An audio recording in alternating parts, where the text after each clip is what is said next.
of the nation.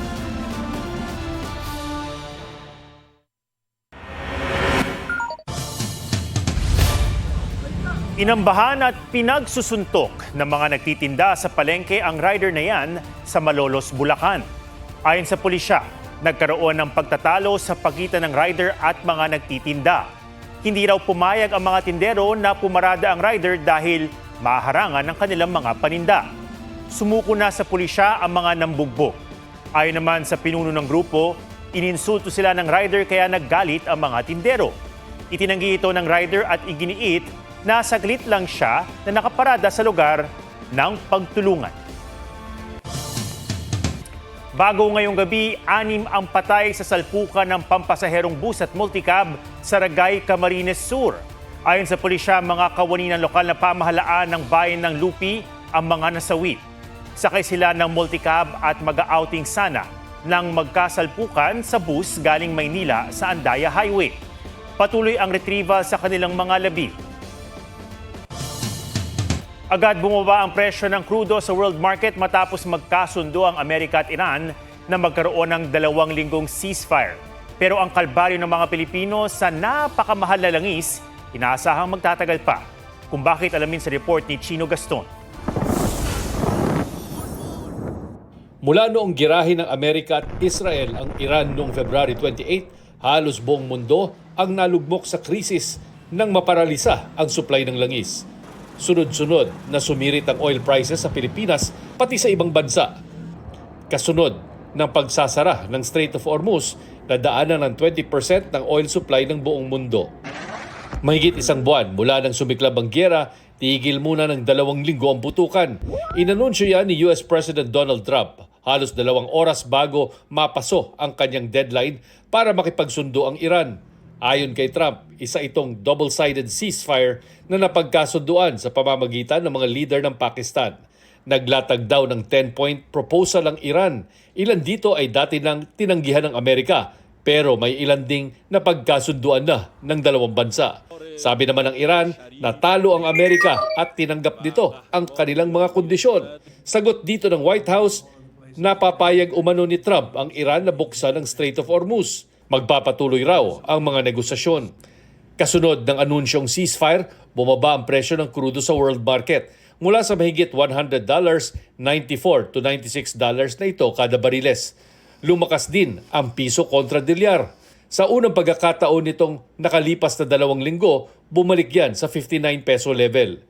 Sa kabila niyan, posibleng matagalan pa bago maramdaman ang epekto ng ceasefire sa mga gasolinahan sa Pilipinas. Even with Hormuz open, even if we declog the ships that are stuck and all that, you're still talking refinery capacity, you're still talking storage. So, para kang naimbudo eh. So, you need time to be able to catch up, diba? So, it will take 30, 60, maybe even 90 days for the flows, the logistical flow to normalize. Hindi rin tiyak na bababa agad ang war risk premium o yung mga dagdag na insurance ng mga barkong daraan sa mga war zone na itinakda ng Joint War Committee ng mga insurance company. I don't think the Joint War Committee would be very quick to bring down the threat in the area because it's very temporary. Not unless magkaroon ng permanent resolution yan, then maybe the Joint War Committee can consider lowering the rates. Sabi ng Energy Department, maraming oil facilities ang nawasak kaya hindi pa maituturing na normal ang sitwasyon sa Middle East.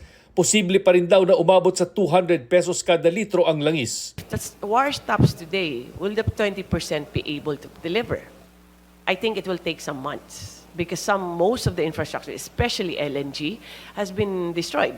And I think LNG in Qatar will take 5 years to fix. Ayon kay Garin, nasa humigit kumulang 50 araw ang fuel inventory ng bansa. Madadagdagan yan ng 1 million barrels ng diesel fuel ngayong Abril. Hindi naman aniya pwedeng bumili ng langis para tumaas ang oil reserve ng bansa dahil kapos daw ang kakayahan nating mag-imbak. Chino Gaston, GMA News. Walang taas presyo sa mga basic necessities at prime commodities hanggang katapusan ng Abril. Napagkasunduan daw yan ng mga manufacturer at ng Department of Trade and Industry sa kanilang pulong nitong Lunes. Sabi ni Trade Secretary Maria Cristina Roque, Kabilang sa mga produktong hindi magtataas presyo ay ang canned sardines and meat, processed milk, tinapay, kape, lokal na instant noodles, bottled water, condiments at sabong panligot panlaba.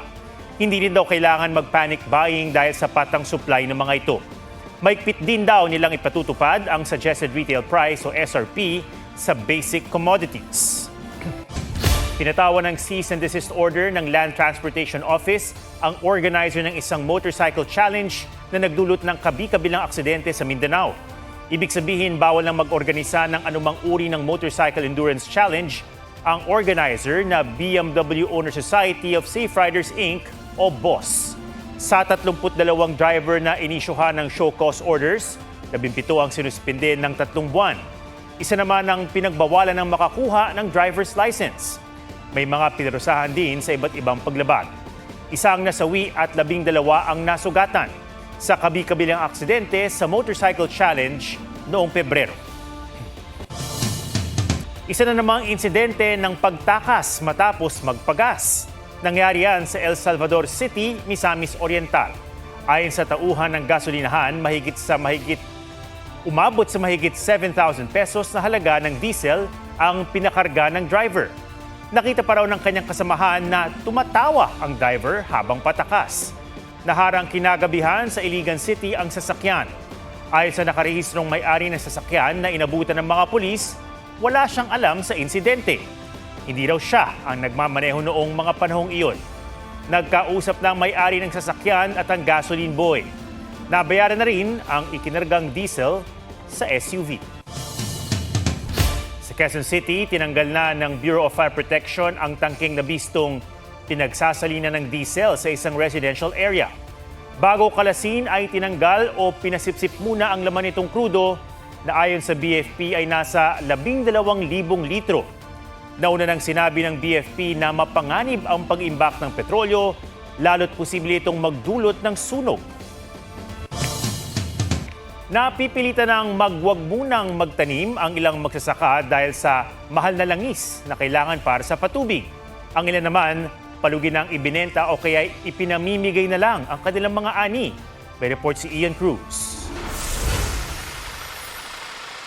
Ngayong tag-init, higit na kailangan ang patubig sa mga pananim. Yun nga lang, wala na ang supply ng tubig sa irigasyon, nagtitipid pa ang mga magsasaka ng mais sa Lawag, Ilocos Norte sa paggamit ng water pump para bawas konsumo ng gasolina. Super hirap sir sa sitwasyon natin ngayon. Talagang yung dati-rati na ginagamit namin na 10 liters lang nagiging doble na. Ang ibang araw sa kanila, hindi na muna magtatanim. Ang magsasaka namang si Arnold, hindi na raw alam kung paano makakabangon sa pagtatanim ng gulay sa La Trinidad, Benguet. Mula kasi sa patubig hanggang sa pagde-deliver ng ani, gumagamit sila ng diesel. Kasi minsan wala nang natitira Nakakakaba kasi hindi mo alam kung saan ka kukuha ng pagkain. Sa La Trinidad Vegetable Trading Post, marami ang binabagsak na gulay pero matumal ang benta. Ibinyahe ng may 5 oras itong mga pechay na ito mula sa farm doon sa bayan ng Mangkayan. At nasa 2 gabi na raw yung magsasaka na nagdala nito dito sa trading post pero hindi pa rin nabibili itong kanyang mga dalang gulay. Kaya ang pasya niya ay umalis na lamang dito at ipamigay na lamang ng libre itong mga gulay kaysa masayang. Talagang nakakapadurog ng puso kasi sa lahat, kung isipin mo yung sayang, di ba? Si Jesse James, bagsak presyo ibinebenta ang repolyo na 8 pesos na lang kada kilo. Para at least mabili, makain ng mga taong kahit mabili ng mura ganyan. Nakakabenta naman ang ilang magsasaka pero talo pa rin dahil sa gasto sa diesel, trucking at pasahod sa mga tagalinis at tagaripak ng gulay. Kami po nagbabakasakali lang ho. Baka kung may matitira kahit konti. Kaya nagsusugal din kami. Dahil nagkasabay-sabay ang ani ngayon, mas mababa na ang presyo ng gulay ayon sa Vice-Presidente ng Bagsakan Association ng La Trinidad. Pero kakaunti na lang ang hinahango ng kanilang mga parokyano dahil sa mahal ng langis. Yung truck nila, yung 10 tonelada, ginawa nilang 5 tonelada lang. ang bibilhin. Ang isa sa mga nakausap naming humahango ng gulay, nasa 35,000 pesos na ang gasto sa diesel mula sa dating 16,000 papunta ng La Trinidad at pabalik ng Metro Manila. Ang nakikita raw ng Agriculture Department na pangmatagalang solusyon. Number one is the storage. So that's why I came here to look for the storage facility, to rehabilitate the storage facility, para at least yung mga sobra na hindi mga bebenta, pwede tago muna. And then slowly natin distribute slowly to Metro Manila. Ian Cruz, GMA News. Umarangkada na rin ang pamimigay ng ayuda sa mga tricycle drivers sa mga probinsya. Nakatanggap ang mga driver ng tig 5,000 piso. May ilang driver naman na hindi nabigyan ng ayuda dahil may kulang o problema sa mga papeles. Ipinapaayos sa kanila ang mga dokumento para sa second tranche ng bigayan ng ayuda. Ayon sa DSWD, 367,000 na tricycle drivers ang target nilang mabigyan sa buong bansa. Mahigit 24,000 ang mga sinitang lumabag sa mga ordinansa sa 2 araw na Safer Cities operation ng pulisya. Kabilang dyan ang mga nagtayo ng mga inflatable at makeshift pool na sagabal sa kalsada. May report si Oscar Oida. Di alintana ng mga batang ito ang mga dumaraang sasakyan habang nag-enjoy sa kanilang inflatable pool na nakalatag sa kalsada. Kasi kung magpupunta sila sa mga resort, digdag gastos, katulad niya, mataas na ang gasolina. Pero ang ganitong paraan to beat the heat, hindi approve sa Manila Police District.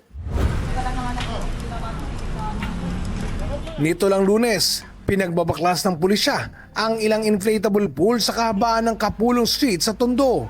Hindi naman daw sa KJ ang pulisya, pero sadyang mapangalib at matagal lang ipinagbabawal ang mga inflatable pool sa gitna ng kalsada. E paano pag naapakan yung mga naliligo ng mga kabataan doon ng mga malalaking truck dyan sa Kapulong? 27 individual ang inaresto sa naturang operasyon. 24 sa kanila ay dinakip bunsod ng paglalagay ng mga inflatable pool at ibang obstruction. Ang iba, wala namang damit pang itaas o kaya'y nahuling naninigarilyo sa pampublikong lugar. Nakalaya rin kalaunan ang mga lumabag matapos sampahan ng reklamo. Bahagi ang operasyon ng pinaigting na Safer Cities Initiatives ng DILG kung saan umabot na sa mahigit 24,000 ang nauhuling violators. Karamihan sa mga paglabag, paninigarilyo at pag-iinom sa pampublikong lugar, paggala ng topless, pagkakaraoke lagpas alas 10 ng gabi at paglabag ng mga minor de edad sa curfew hours.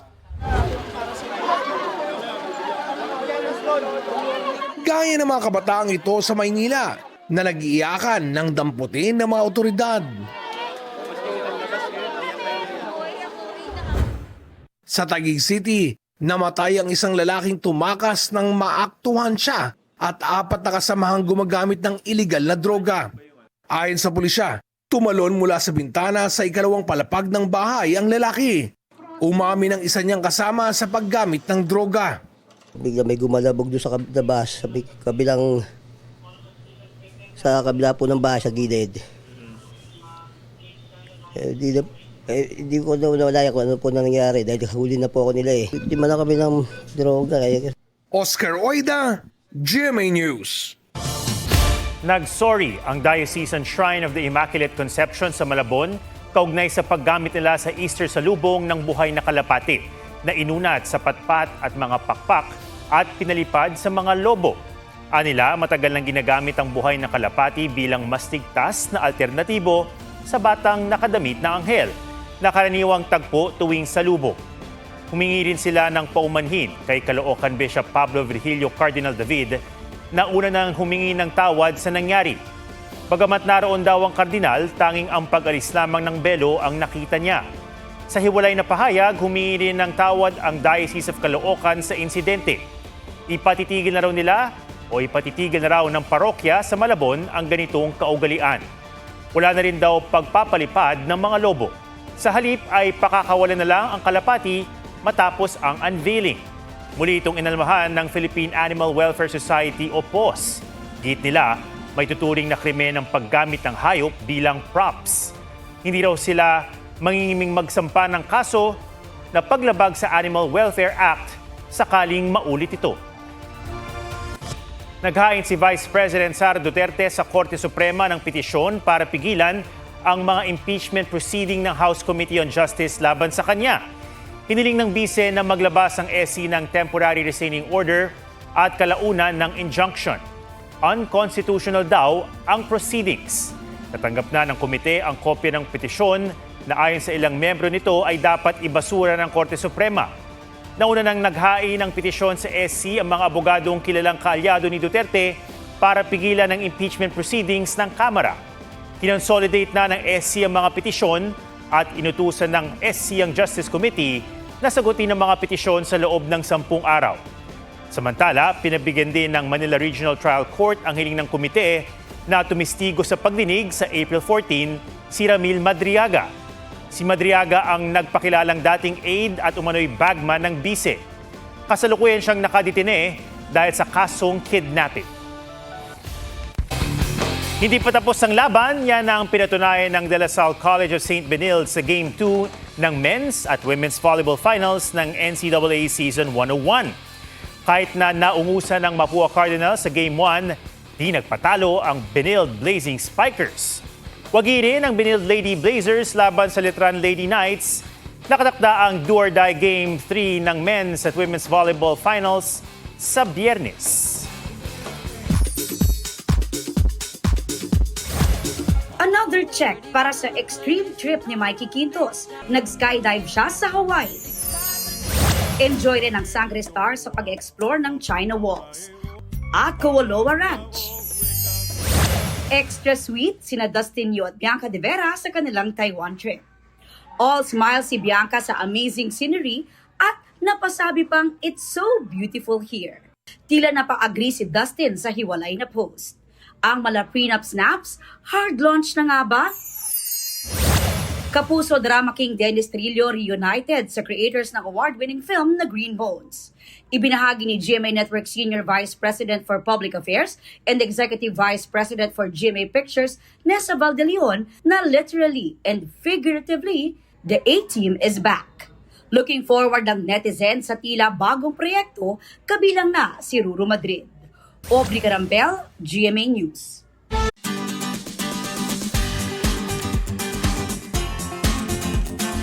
Sa graduation march, kung may mga rumarampa, meron ding umaaura sa camera. Pero may bibukid mula Pasig City na go for the gulong. Teacher Award. Meet your honor roll na sa pagtanggap ng award, nagpa-roll and roll and roll. Siya ang kindergraduate na si Christoph Julian Gramata. Natawa na lang si Mommy Jelly na siya namang gulong-gulo sa paggulong ng anak. Anak lang daw niya ang nakaisip niyan. Sumang-ayon daw si Christoph sa kanyang mommy nang paalalahanan niyang mag-behave sa moving up ceremony. Pero ang pagtahimik niya, pinawi naman sa nakatutuwang gulong entrance. Tuwang-tuwa ang netizens at ang tawag sa kanya ay Certified Role Model. Yan ang mga balitang dapat niyong malaman. Ito ang GMA News. Walang kinikilingan, walang pinoprotektahan, noon at ngayon, serbisyong totoo. Ako po si Ato Maraulio at ito ang State of the Nation.